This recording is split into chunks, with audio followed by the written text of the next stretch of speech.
Brian Ansel, Yes. Don Bell, Here.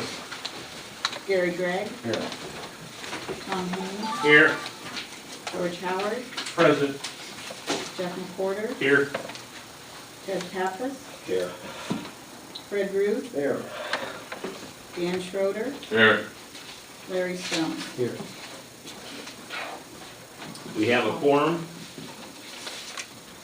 Okay, the notice of the special meeting and meeting agenda is previously sent to all of you via regular mail and email. Do I have a motion to approve the agenda? So moved. Been moved. Is there a second? Second. Moved and seconded. All those in favor, vote by saying aye. Aye. Those opposed, say nay. Motion carries. Next on the agenda is the public comment. Are there any members of the public who wish to make any comments related to an item on the agenda?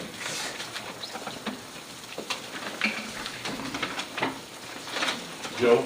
As far as I know, nothing has, Joe Van in Boston, as far as I know, nothing has changed since last week with the public meeting. And if there is no protection for the taxpayer, although I am in favor of the refinance, if there's no protection for the taxpayer, you're just putting a knife in every taxpayer's back and in the financial health of our county. Sir? My name's Dan Breitenstein. I live over by Sweetona. I pretty much say exactly what he says. I've lived in my house for 30 years. I look to retire in 3 months. I can't hardly afford to pay the taxes I've got now. As a matter of fact, I've already paid for the house again. The house is paid for, but I paid for it again in the taxes I pay. And it's just getting worse every year. Do you realize that the taxes have went down in the past 2 years? They did a little bit. They did a little bit, thank God. But if they're going to raise substantially, you're going to see an exodus in this county. And I know we can shrug and do this, but people across the street from me have been trying to sell their house for 2 years. And the one thing everybody says, your taxes are too high. They can go over across the river and buy a house for the same price, and the taxes are half of what they are in Mercer County. In my opinion, it's terrible what we pay now, and to make it worse is a tragedy. That's just my opinion. Okay, thank you, sir. Becky?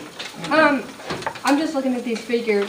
Why should the taxpayer be liable for somebody's bad decisions, bad management that has happened?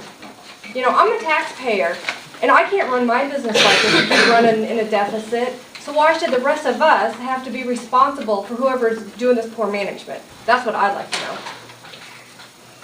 Okay, thank you. Lori Bluedorn, New Boston. The figures that were certified by Mercer County's accounting firm, Carpentier, is that the name of it? Mitchell, Goddard and Company. These are the figures that were certified by them. We paid for them. The county paid this auditing company to do this audit. And so these figures are certified. In 2012, there was a $460,000 combined operating loss for the county. The jail lost $594,949. In 2013, there was a $900,000 combined operating loss for the county. The jail lost $356,980. The jail has lost for a total of $951,929 in the last 2 years. And the jail accounts for 70% of the loss in the last 2 years. So these figures are the certified figures that we paid as a county. All the other figures that were printed in the Argus and that were quoted back and forth last week, those are not certified numbers. No, those are not certified figures. So the figures I quoted here are the certified figures. That's what I wanted to say. Sir? My name is Ron Peterson. I live north of town. And I just think there has to be more responsibility in our leadership here. I can't go on living in Mercer County. Somebody else that makes more money is going to have to buy my place. And I retired 5 years ago with what I felt real good retirement plan. And everything just keeps going up and up and up. And we can't just say, well, hell, let's raise the property taxes, that's gonna settle everything. And it never seems to settle anything. So I'm really concerned about this, folks. I just hope we can figure something out and be more responsible. Thank you very much.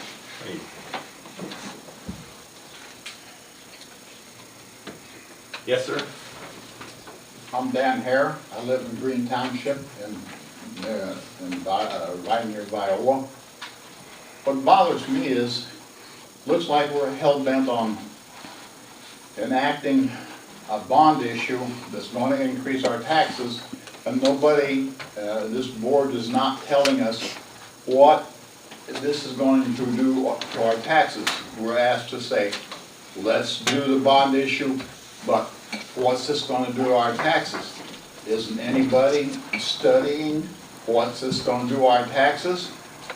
I just on top of my head see a big tax increase coming, but nobody's going to tell us, the citizens, what is this going to be? Isn't anybody looking into seeing what is the consequences of this refinancing going to do to our taxes? Looks to me like it's going to be a whopper. Okay. Yes, ma'am. Linda Krantz, Perryton Township.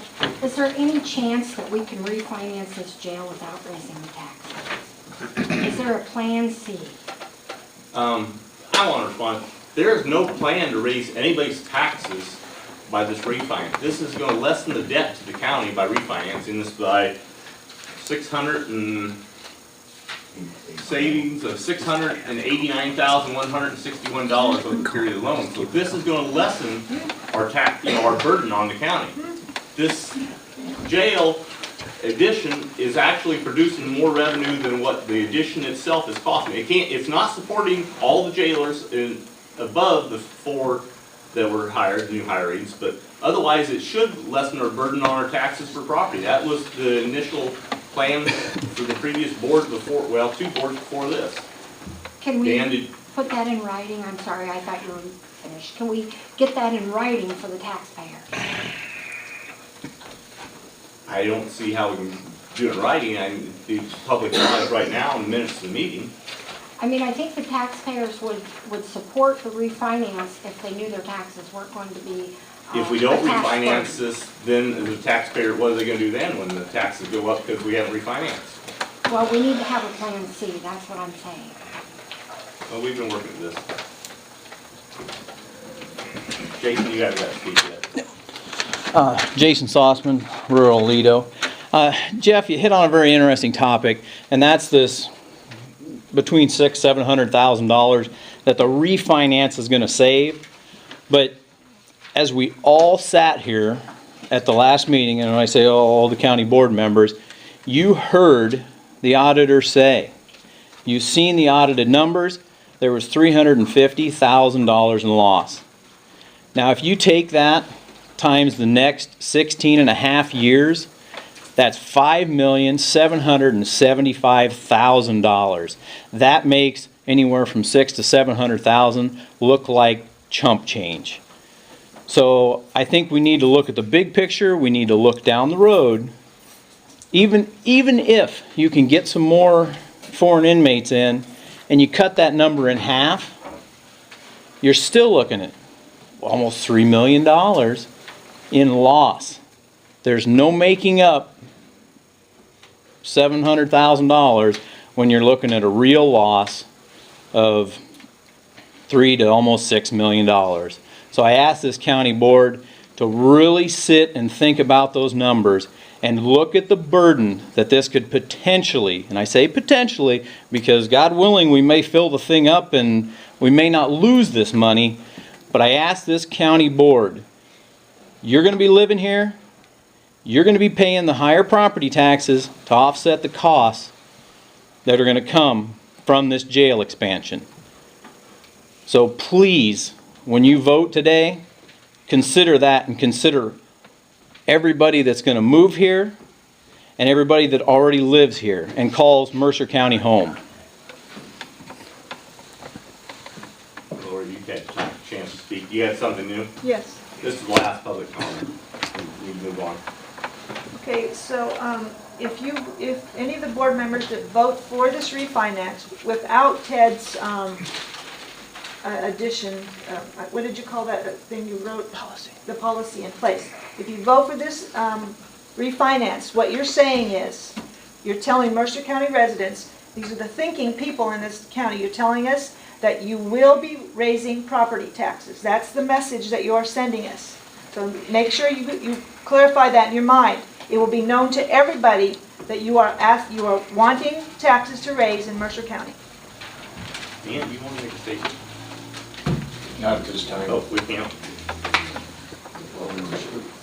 Do we have a chance down here? Okay, we got a chance down here. Okay, let's go keep on our schedule. The next item for the county board is consideration of a resolution providing for the levy and collection of a direct annual tax sufficient to pay the rentals due under a lease agreement to be entered into by and between the Mercer County Public Building Commission, Mercer County, Illinois, as lessor, and the County of Mercer, Illinois, as lessor, and to approve lessee, and to approve the refunding of the 2010 revenue bonds by the commission and the commission's issuance of a refunding revenue bond in the principal amount of $5,355,000. We have distributed the proposed resolution entitled Resolution Providing for the Levy and Collection of a Direct Annual Tax Sufficient to Pay the Rentals Payable under a Lease Agreement to be entered into by and between the Mercer County Public Building Commission, Mercer County, Illinois, as lessor, and the Mercer County of Illinois as lessee, and the County of Mercer, Illinois, as lessee. The interest rate was locked today by NBH Capital Finance at 5.45%. The actual annual rental amounts are reflected in the table on page 4 of the resolution and page 3 of the lease. Did every board member receive a copy of the proposed resolution and the Exhibit A lease agreement? Monty, was that higher than we had thought? It's actually a little lower than. Well, did everybody receive this copy though? It's, Before we go on? Yeah. 691, and this is, and because it was at 544, and now it's at 689, so So $200 Okay. I less in savings. I couldn't remember Yeah. my elderly mom. Yeah, it was 5.44, and in the 2 months that we went by there, we jumped 1 basis point. Okay, thank you. Okay, we got time for discussion amongst board members. Yeah, Jeff, I asked your thoughts on the ability of the county auditors. Do you trust their abilities to audit to the, of the auditors to present information that is credible enough to persecute an elected official for theft, but in your opinion, they're not capable of giving us accurate information regarding the feasibility of a jail addition? You stated at the public hearing that you spoke to Jim Taylor prior, and he said that these numbers were not certified. However, when Mr. Taylor was here, he said that they were certified. Now, I guess when we see this, you and Dan... Is that on tape that he said they were certified? Yes, Yes. they Yes. were. He said right there. The whole where audit Mr. numbers, McHugh- not these numbers here. Because you tell us that, or you and Dan say that these numbers are inaccurate. They are certified public accountants that we pay money who are actually helping us in a case against a former elected official. Ted also is an executive with finances, and he confirms these numbers. And I think what we need to do is look at who are we going to believe in this? Ted, who runs a multi-million-dollar corporation, certified accountants, or you and Dan?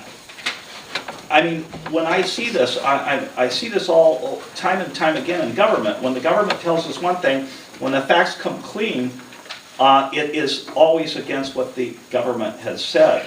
And I think we need to look at the burden. We hear stories of people with their property taxes. And I remember when Monty took over the building commission, I remember so clearly him stating, the function of the Public Building Commission is to do things so we don't have to have voter influence to raise taxes. This is a perfect example. That's all I have to say. We have to protect the taxpayer. We have people trying to sell their houses for 3 years, they can't. We have people wanting to leave and they can't. Somebody that is on a fixed income and they can't. Now some of you guys in here may have your homes homesteaded. You're protected. But there's a lot of people, if you want lifeblood in this county, which is the young people, to come in here, you have to have an opportunity. We know what the unemployment rate is here. It's high. We know what property taxes are. They're even higher. Mercer County ranks 118th on when we look at the ratio of property taxes. It's incredible. People are not going to come here. And this burden that sits right down the road is going to skyrocket our property taxes. That's all I have to say. Does the board member have anything to say? Gary? In our last meeting, I asked the auditor, I said, are these particular numbers certified? And he said no. Now, what we're doing is we're getting so many conflicting, what about this sum right here and this sum right here? Okay, I'll certify these right here, but I won't certify these right here.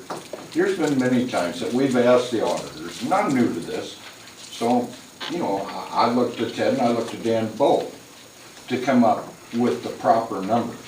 And any time that you can go through and there's a discrepancy of $400,000 between what Dan's figuring and what Ted's figuring, when, you know, when we're saying, hey, yeah, we're 10% behind what we were last year, but yet those numbers don't reflect $400,000 opposed to $1,000. How are we supposed to make a judgment on the numbers that don't match?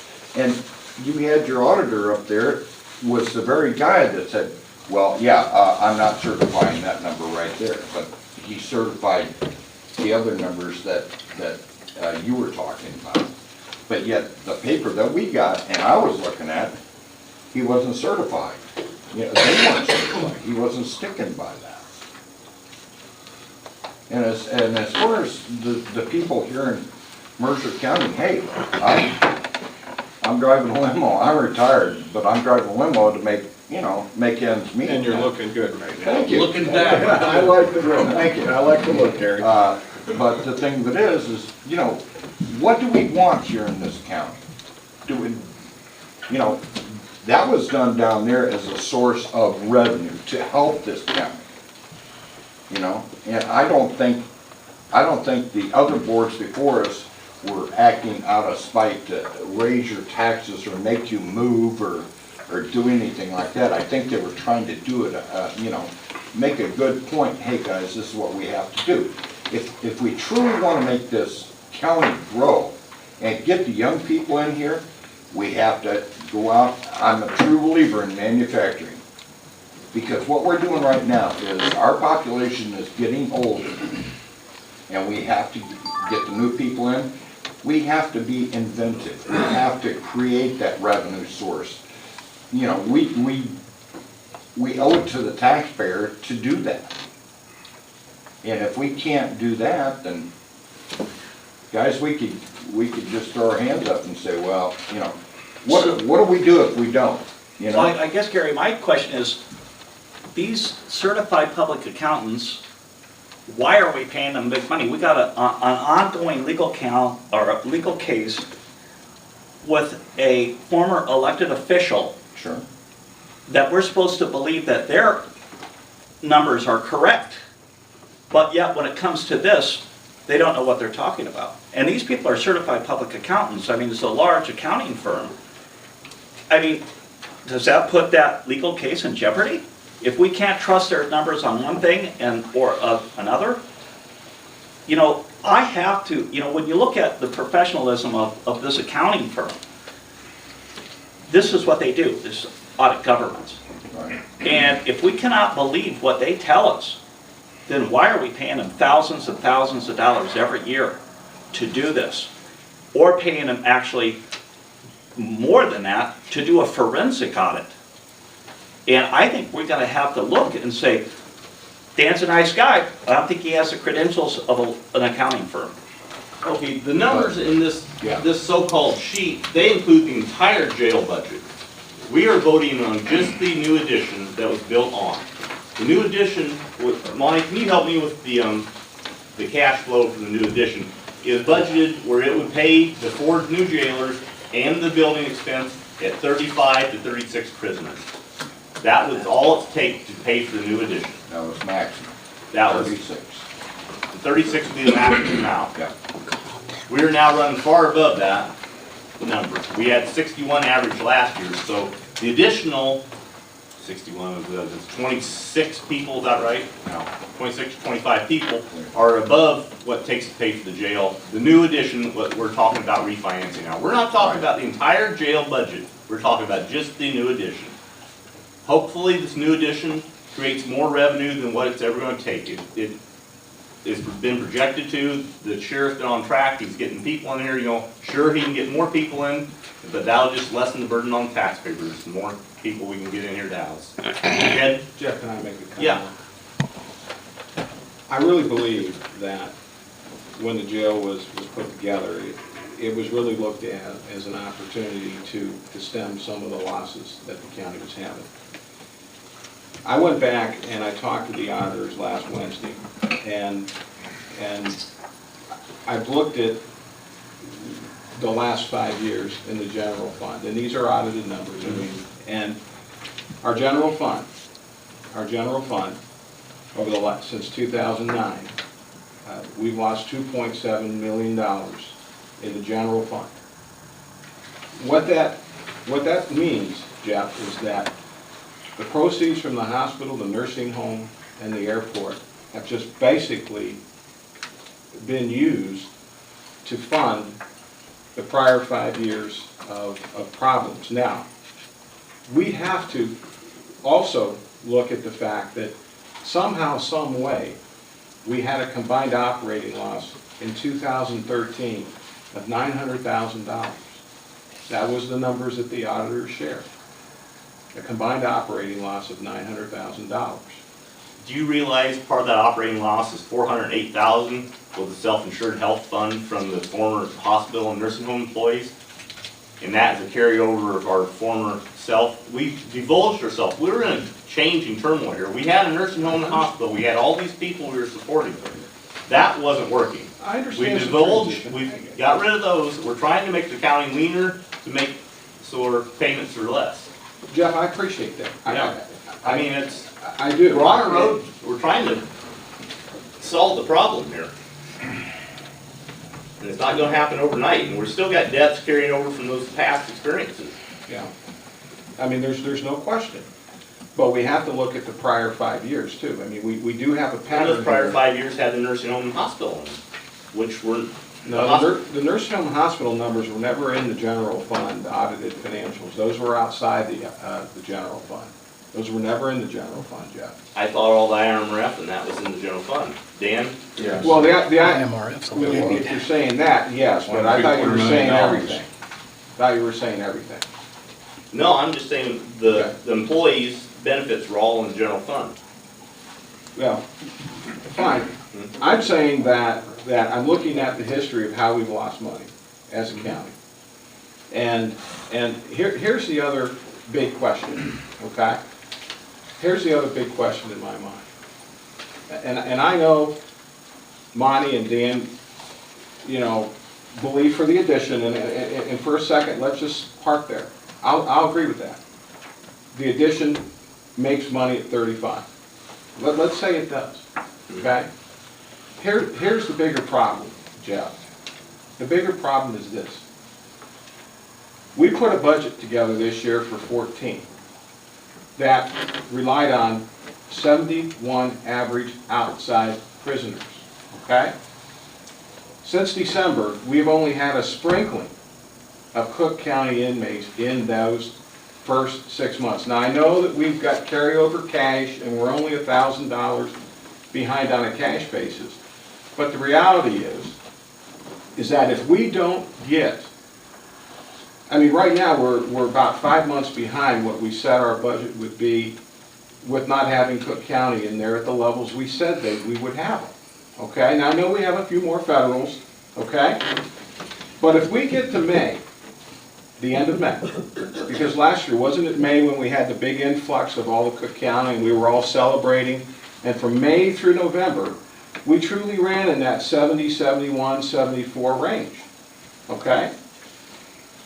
We need to get Cook County in here at the levels we had in 2013 just to stem the losses that we're going to experience in our budget, because we budgeted 71 people every day, 365 days, Jeff, from December 1 through November 30th, and we're not hitting that on a budget basis. Right. So I asked the sheriff, and I know he's working and trying very hard, and I understand the pressure cooker that he's in. Sheriff, are you getting any kind of message or signals from Cook County that there might be a break in the weather up there, or that? Yeah, they were supposed to show up, and then they didn't show up, so, I mean, their numbers are going up, but they haven't, brought any down yet. Okay. That's an honest answer, I appreciate that. But still, we're within $1,000 of our budgeted amount.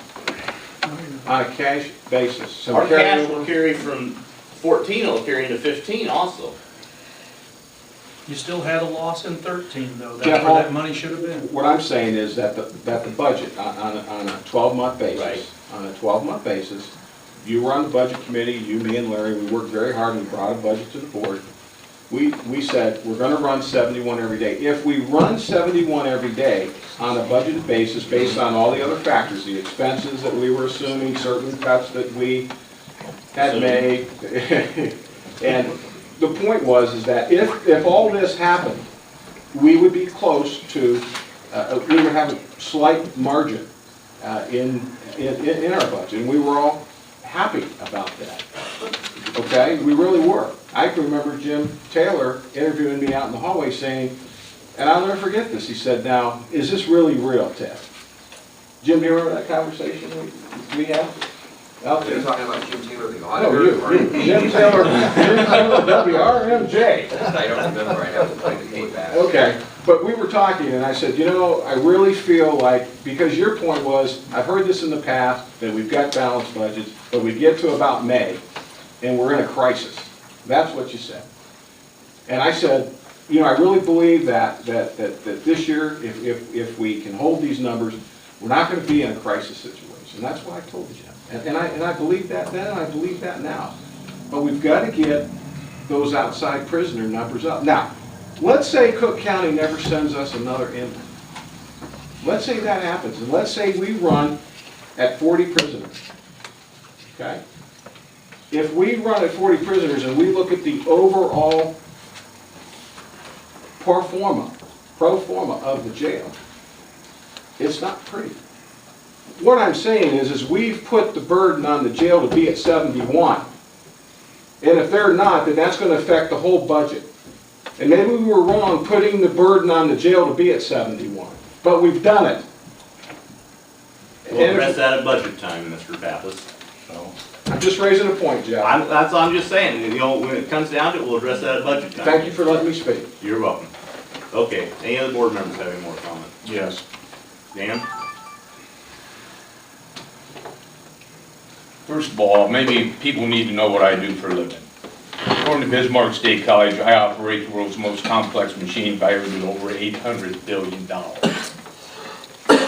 Pre-MISO, I did $3 to $3.5 million in excess generation cells. That does not include our native cells.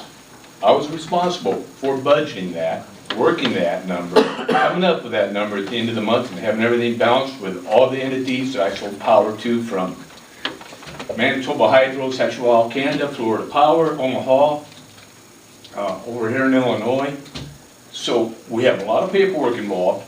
Every month I budget